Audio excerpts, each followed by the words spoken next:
Okay, guys. This is Eddie with Fast Eddie's again. We're going to do a little repair on a board here, a customer of mine. Oh, decided to take this apart and actually broke the wires. That's the part number. Actually broke the wires off of this right here. A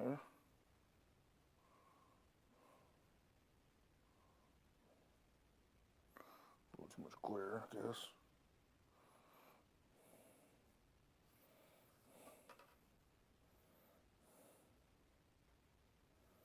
There you go. Anyway, so we're gonna go ahead and we're gonna clean this up. Um, Take one wire at a time, solder it back in place. They also were complaining about the start button, so we're going to go ahead and look into that. See if there's any. See if the start button. I ohmed out the button while I was in this because I met this customer at the store, and and I ohmed out the switch, and the switch was looking like it was good. So we're going to see what we can do to make sure that switch is going to work. I didn't check this diode here, but we'll see. Make sure that that's working because that diode feeds that switch. There's also another diode up over here. Well, that feeds the power, looks like, to the switch.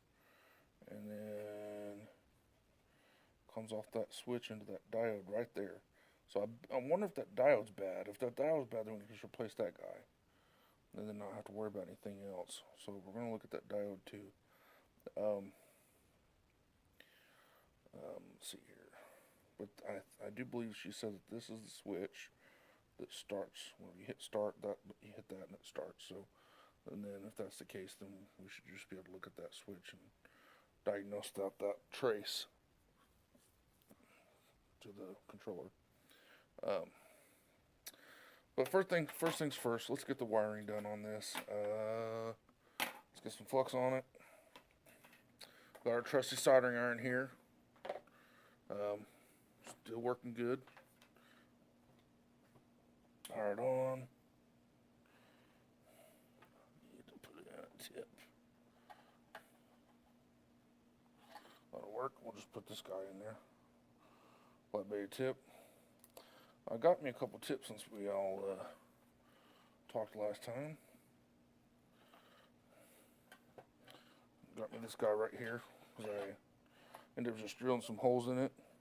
It has a good solid base to it. It had some weight to it, so I wanted to use it. And then we're just gonna. I hot glued it back in, but I've used it on so many things that hot glue finally broke. I mean, it worked real good for a while, but it finally broke. So we're just gonna hot glue it back in here real quick. I had to have the hot glue for this to once we put the wires in, we're gonna have to make it sturdy again. So I'm gonna hot glue that back. See, just like that.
I think the rule of thumb on that is something about you're not supposed to be, you're not supposed to,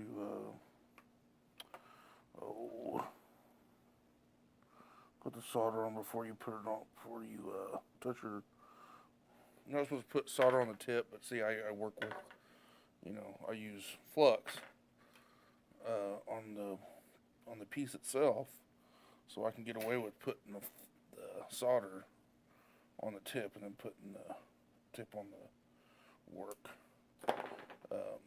If you were to do that without having flux on whatever they're on your work, then your solder would be it would kind of, I want to say dry up, but it would kind of just, it'd get like that Play-Doh looking look to it. It wouldn't flow whenever you'd actually touch to the wire or whatever you're soldering your work, which is bad, and it leaves you what they call cold joints, which if you actually had it to flow at all, would in fact break under very little strain. And this is on a dryer, so they constantly vibrate at a low frequency. So I guess low frequency, it's not like it's high pitched, but so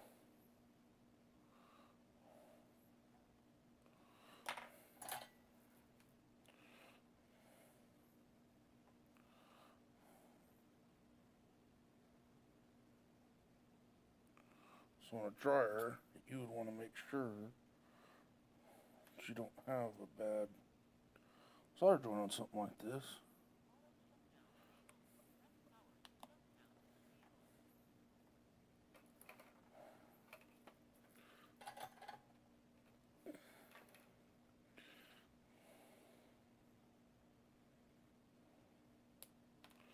By far do I think I'm perfect on this stuff, but I'm not terrible either. So, I know I see the wires kind of, the wire end of them ain't, the sheathing on the wire is kind of away from the board on some of these. See, they're not all exactly perfect, but I don't think there's very many people that can be able to do that without getting some of that wrong.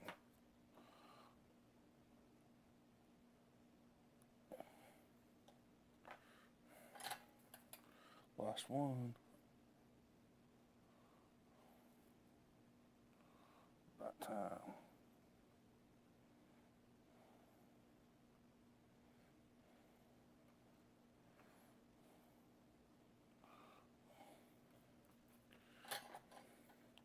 I'm not sure, in making this video, I may just go ahead and jump through some of this stuff instead of making you guys wait through all these connections. And if I have, just have to kind of bear with it. There's no reason to make you sit there and wait through every one of those. But you can look on here. So you got VCC, data out. Okay, so the black one is VCC, so that's a voltage. And so then you got data out, and then ground plane, okay? Then you got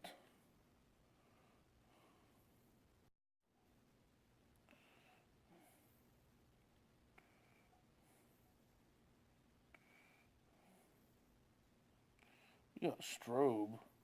Is that what that is? STROBE. Yeah, okay. Well, I'm not sure what that would be. That might be, no, it's not clock, because clock's right there. And then you got data in, then you got the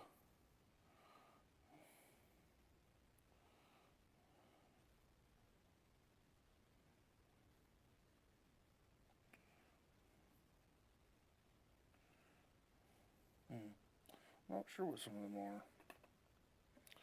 Anyway, let's finish cleaning this up.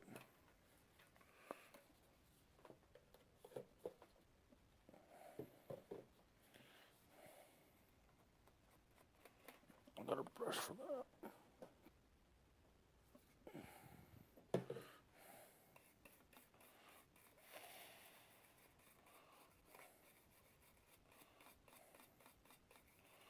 all my stuff is out of place.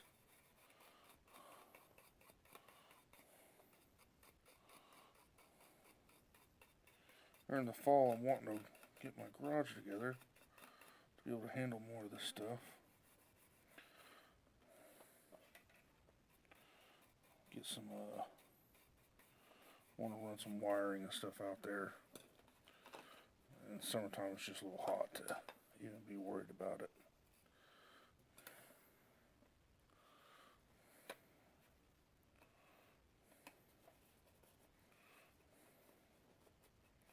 Make sure to get all that stuff off of there because we're going to put some hot glue on this side.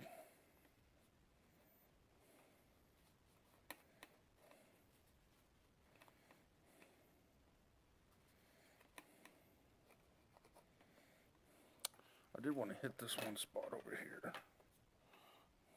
Make sure that these don't have just a crack solder joint or something. This one looked like it may be cracked right there, that one. So, if that's the case, we can fix that real quick.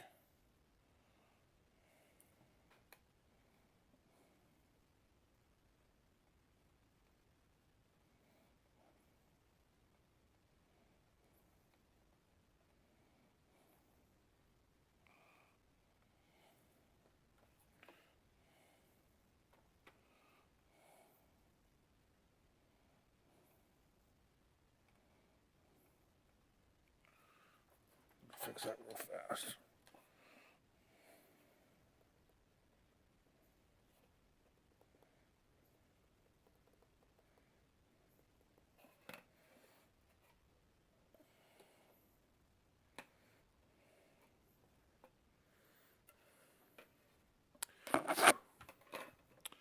Okay, hot glue. So what I'm going to do with this hot glue,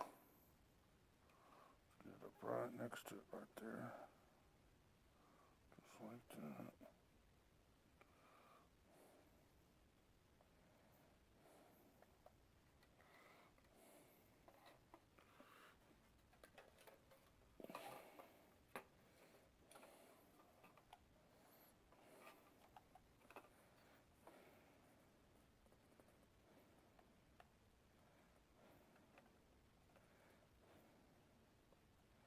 That hot glue will kind of help stabilize those joints so that that doesn't happen again, because it's almost easier to make it happen now that it doesn't have that little stress, have that right there. Since it doesn't have that anymore, it'd be real easy to make those break at that joint. So you got to have something there to keep that from happening.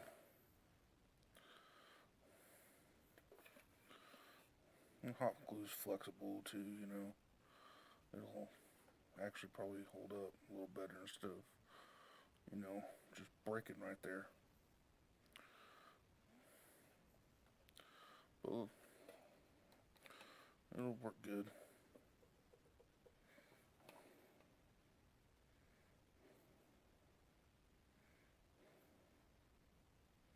So.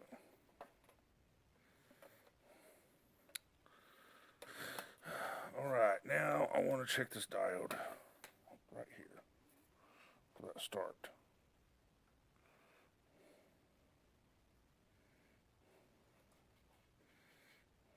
Now why isn't that focusing?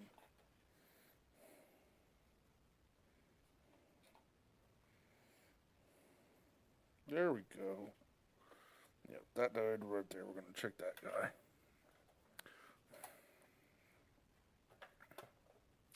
Get the ohmmeter out.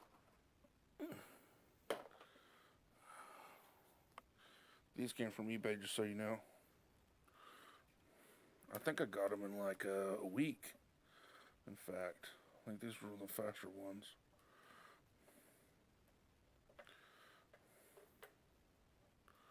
I got it set on diode mode on my setting. And it's got these sharp tips on it.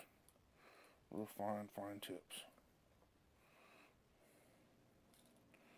Just take it one way. 593. check it another way. And we get nothing. So that's good.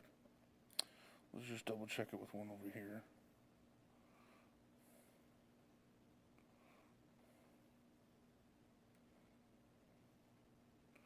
$592. Yep, I think we're good to go. Let's see. We want to do one more thing.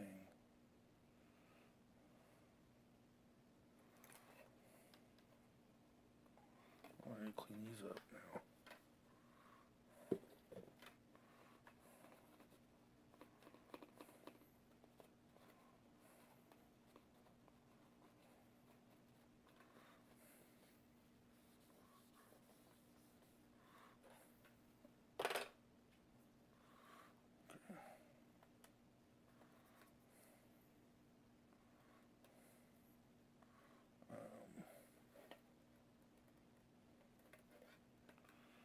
Go from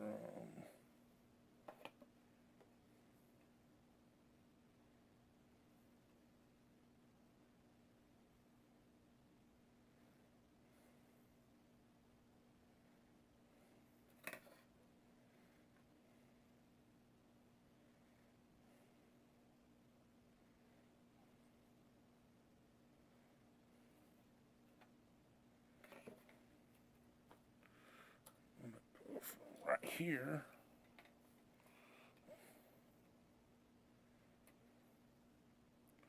Right here. Wrong side.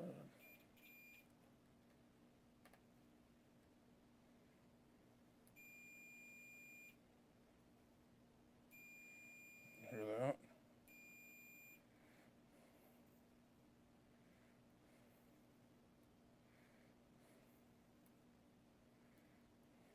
Ooh. I wonder if that's because it's.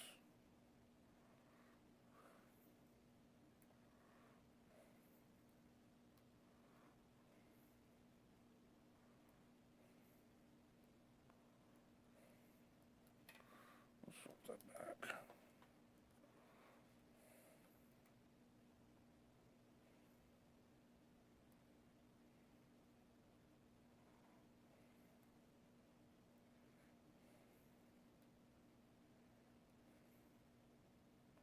I wonder if I'm supposed to have that like that.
I wonder if this button is the one that's acting up.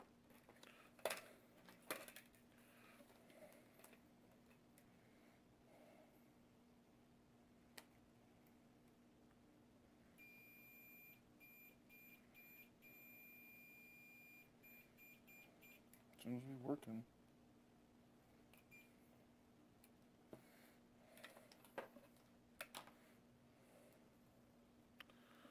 This is the button over here, because this looks like there's one by itself. That would probably be power. Imagine this would be power. Imagine those two over there are starting to cancel.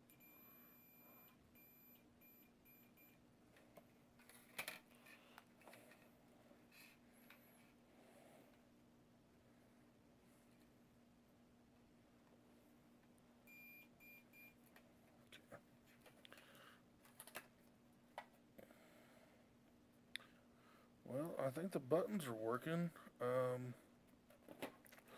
Follow that trace back. Like, that's the power trace. That one right there's the power trace for the switch.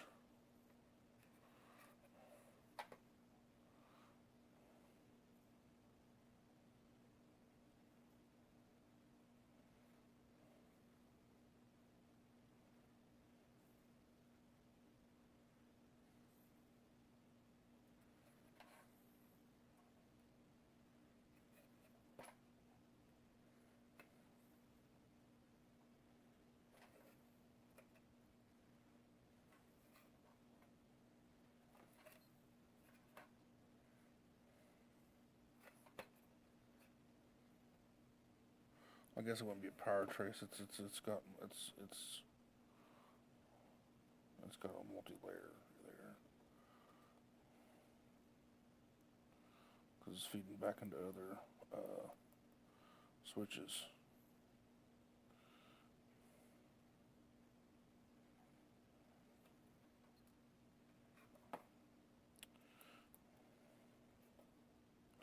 Wish there was just an easy way to tell on that.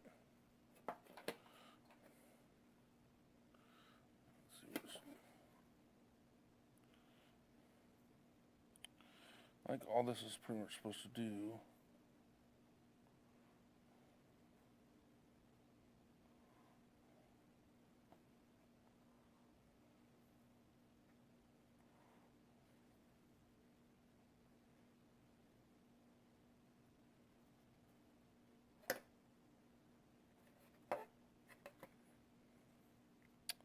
Yeah, I'm gonna say that for the most part this is gonna be good. I can't see no. I'm not gonna go through and test every one of these little guys. I'm gonna stop right there because I'm gonna run myself on a goose chase. If we get past that point, I think it's time to replace because any of these, I don't even think we could even get them.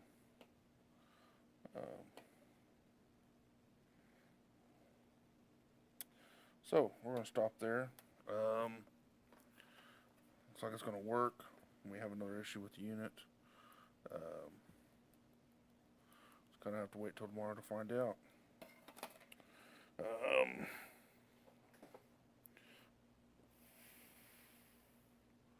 Just gonna set this up here.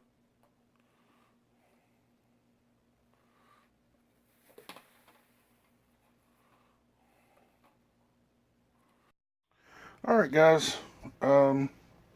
Just want to show you we worked on that board last night, and this is what we come up with. All I've done is plug this unit in and plug this board in. And I'm not saying do this at home, but we do have the board is live, so be careful, don't get shocked. I do believe this just got 12 volts to the side of the board, so it should be low voltage. But then again, we really don't want to burn out anything, so don't try to touch anything that's going to get yourself shocked. Okay, right up here in this corner is the power button. We got lights. Then that's the cancel button. The one we thought the one that we were looking at was the cancel button. This is actually start button, and it works. So everything that we've done to it is fixed whatever issues the issue. Okay, so we made sure the solder joints were good here. Okay, we tested that diode, and we've tested, well, mostly we tested this button, but mostly we tested was this button. But we tested that diode. We did the solder joints on this one and this one. So I think that's it. Hit cancel. Everything's working. Power button comes on. Hit start. Looks really good. Actually, I found an issue here.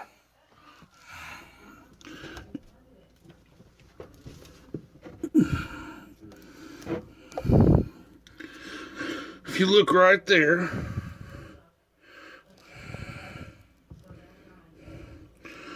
the pieces broke off, and that's what's wrong with it. That's sad. If this was my unit, what I would probably do is cut that start, the layer for the start button. I'd probably just cut that out, and use the button to the board. I hate to say it like that, but it's probably the best way to do it. It's just a tactile button, so it's not a huge issue as long as you don't have wet hands or anything. But that's what I would probably recommend doing, is just cutting that bad boy out and doing it like that. Okay, so here's one for you guys. There's the button. We cut the surface of it. It's a Cabrio dryer. Okay, what I got here is it looks like a 5/32 socket. You can probably use a different size. It's a cheapy, knockoff socket. One of the China ones, One of the reasons why I buy cheap sockets, so that I can use them or throw them away or whatever happens, But I put that for the safety's sake on that one side, because that's going to lay against the board. And then the other side's going to lay against that button. And how we're going to do this is we're going to put it in sideways, like so. Okay, make sure to get that insulation in there. Get it stuck in there. Okay.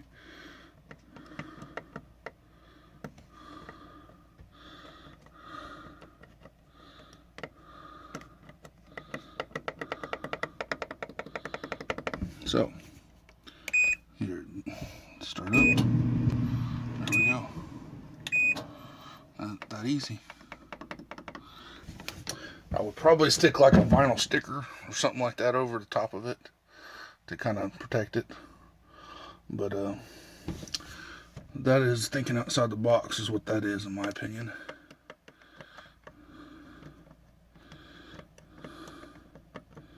And you got a dryer that may not last,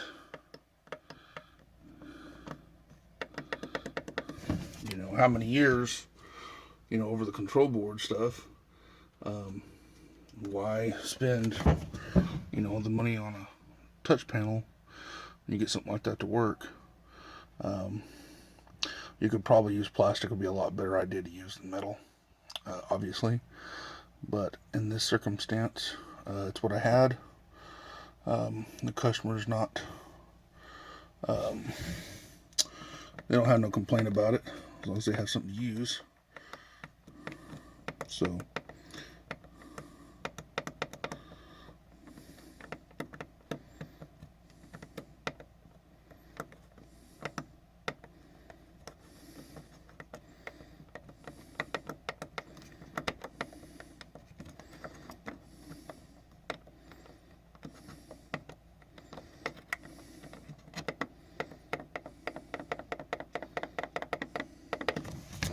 okay.